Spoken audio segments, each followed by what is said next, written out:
Once again, we're saying goodbye to a franchise on the Famicom. Though in this case, I'm really not sorry to see Super Chinese go.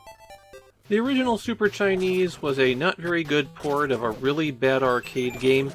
It controlled terribly, and it wasn't a lot of fun to play.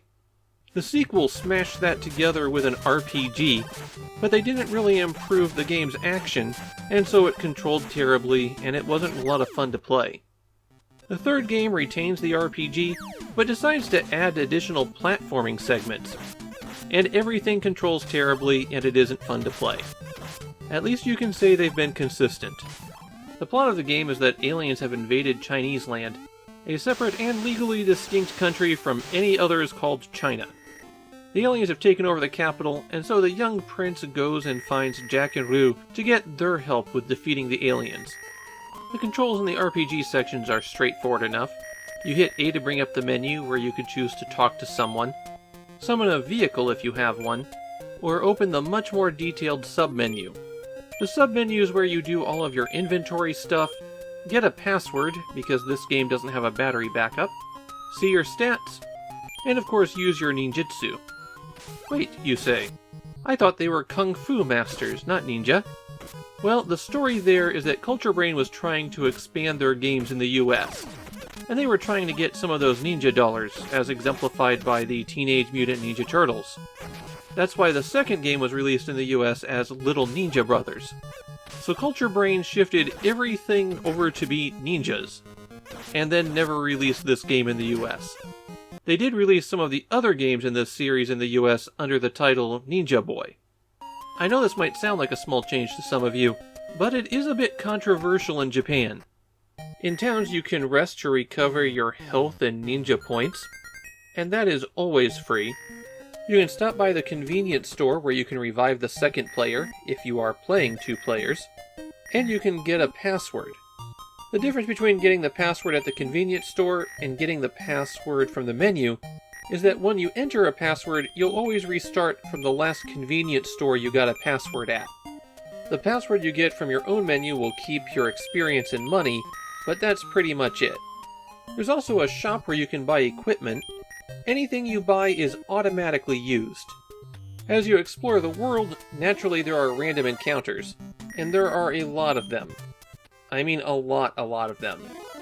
I mean a lot of them. That is the first time I've ever seen a new random encounter come 1 pixel after the previous one. These random battles work the same way that they did in Super Chinese 2. You have to defeat a certain number of enemies in order to win the fight. One new change to the fights is that you can't attack vertically. You can still move vertically, you just can't attack up and down. Of course, getting on the same vertical plane so that you could attack things horizontally was always a problem for the Super Chinese games, and in Super Chinese 3 they've done nothing to fix that. You're still going to struggle with hitting people or interacting with objects because you're just not lined up with them correctly, even though it will often look like you are. A jumps and B punches, and it is technically possible to jump over someone and then hit the B button to attack them with a kick in the air. I had a lot of trouble doing this consistently, and making things worse there is if you're pressing in a direction and hit A and B at the same time, you do the same move, only it costs you a ninja point and does extra damage.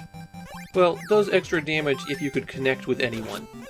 You can punch the bricks that you find around the arena, and sometimes that'll make them go flying into enemies, while other times you could find items. The question marks could have yen in them. Getting 6 yen will let you use a super move, but if you have 6 and get another one, you get a skull which takes away all of your yen. You can also find weapons that will extend your reach and do extra damage. Theoretically, you could also find items like meat buns for health recovery, but I never saw them while playing.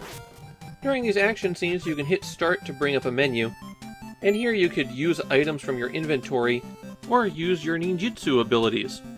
The only one of these that I unlocked was Shuriken, and as you'd expect, they're a ranged attack, but surprisingly in this game, they destroy just about anything in one hit. Presumably once the enemies level up a little bit more, they get tougher than them, but they are a powerful option in the early game. Also, it only costs ninja points to activate, not to use. So if you think you'll need it, turn it on at the start of the fight, and then you have it for the whole time. The ninjutsu menu is also where you go to activate the power ball. Once you have 6 yen, you can use it, and it summons a little ball that you can collect. And that gives you a shield that will destroy any enemies that get close. Sometimes you'll enter regions where you engage in some side-scrolling platforming.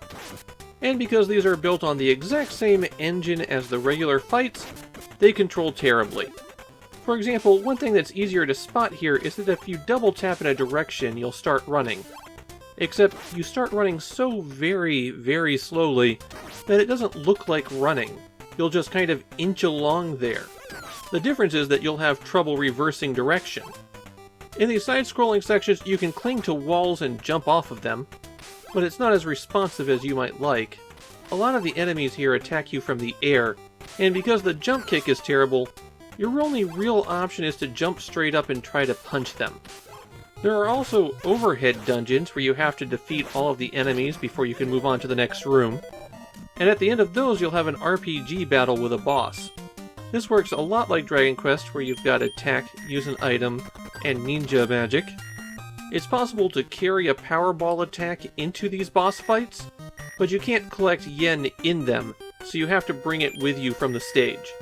This boss can freeze you in place for several turns and then just freely attack you over and over again, and I made a pretty big mistake fighting him, because even if you're playing alone, you can summon your friend to aid you in these fights.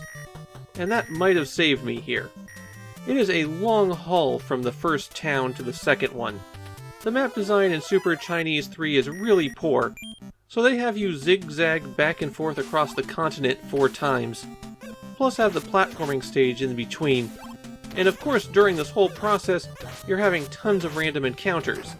The random encounters do scale with your level, so there's no harm in setting out immediately once you've purchased your starting equipment.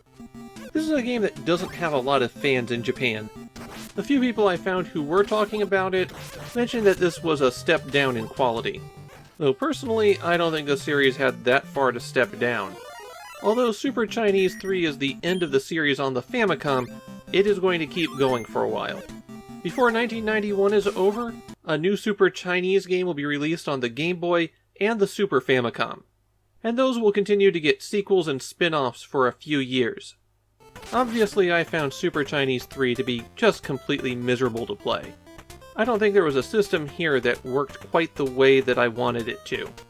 And of course the controls were stiff, unresponsive, and unhelpful for lining up your attacks. Super Chinese 3 brings the series to a close on the Famicom the way that it always has been. Utterly mediocre.